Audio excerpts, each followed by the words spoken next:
북한 노동신문은 16일자 보도에서 북한의 코로나 관련 유혈 환자가 15일 하루 동안 전국적으로 39만 2,920명의 유혈 환자를 발생했고 또 15만 2,600명이 완쾌되었으며 8명이 사망했다고 발표했습니다.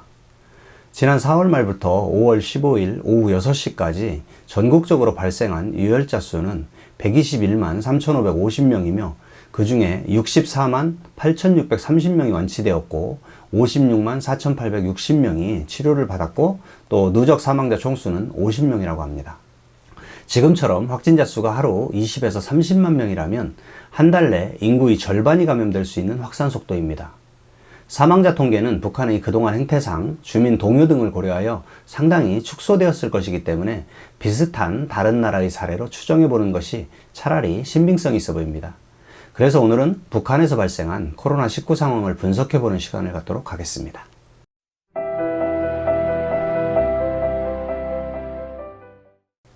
여러분 안녕하십니까? RBGTV 이리암입니다. 지금 북한의 코로나19 상황이 심각해 보입니다.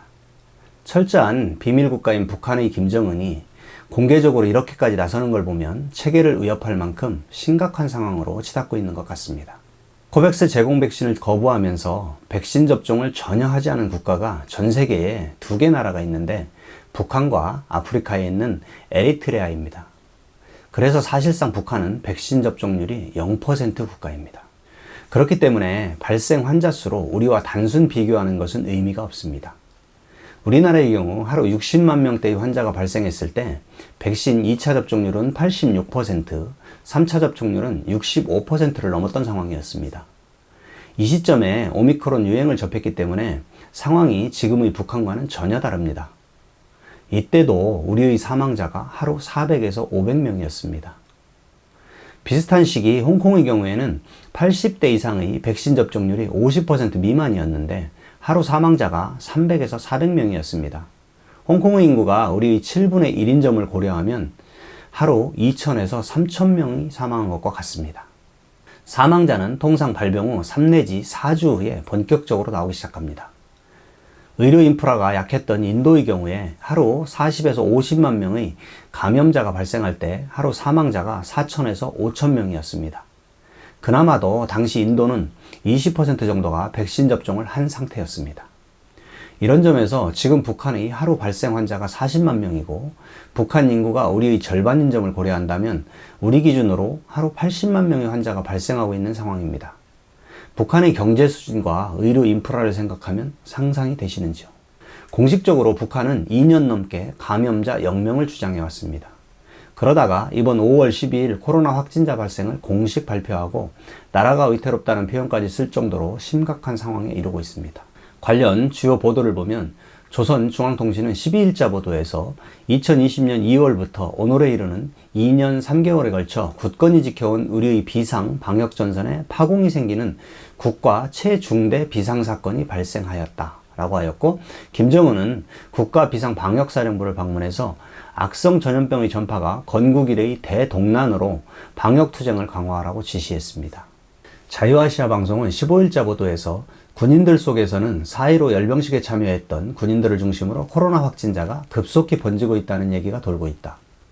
또 지금의 상황에 대해 CNN은 북한의 황폐한 보건 인프라는 감염성이 높은 질병에 걸린 수많은 환자를 치료하는 임무를 수행할 가능성이 거의 없다. 북한의 황폐한 의료시설은 전염력이 강한 질병에 걸린 많은 환자들을 수용하기 힘들 것이며 북한 인구 대부분이 백신을 맞지 않았다고 가정하면 코로나는 재앙이 될 것이다 라고 상황을 판단하고 있습니다. 북한은 그동안 국경지역까지 봉쇄하는 극단적인 조치를 취하면서 코로나 청정국가임을 자랑해왔습니다. 그런 북한이 발표 내용으로 보면 오미크론 변이 BA2 즉 스텔스 오미크론이 주종이 되어서 평양은 물론 전국적으로 확산되는 것으로 보여집니다. 이번 사태의 가장 유력한 발병점은 4월 15일 김일성 생일 110주년 기념식 행사, 그리고 4월 25일 항일 빨치산 결성 90주년 행사 등이 겹치면서 많은 주민을 동원했던 시점으로 보여집니다. 이때 체육대회, 무도 행사, 또 인민예술축전, 열병식, 기념촬영 등을 하면서 전국에서 수만 명이 동원되었고 모두 노마스크 상태였습니다. 그럼 북한은 어떻게 지금의 상황에 대처하고 있을까요? 급해진 북한은 우선 지난 5월 4일에 외출 금지령을 내립니다. 4월 말부터 비밀리에 중국 등에 의약품을 주문한 것으로 봐서는 4월 말 이미 확산이 어느 정도 진행된 상황에서 은폐하다가 사태가 더 이상 숨길 수 없는 상황에 이르자 발표한 것 같습니다. 북한은 기본적으로 코로나 환자를 식별할 검사 시스템조차 갖추어져 있지 않습니다.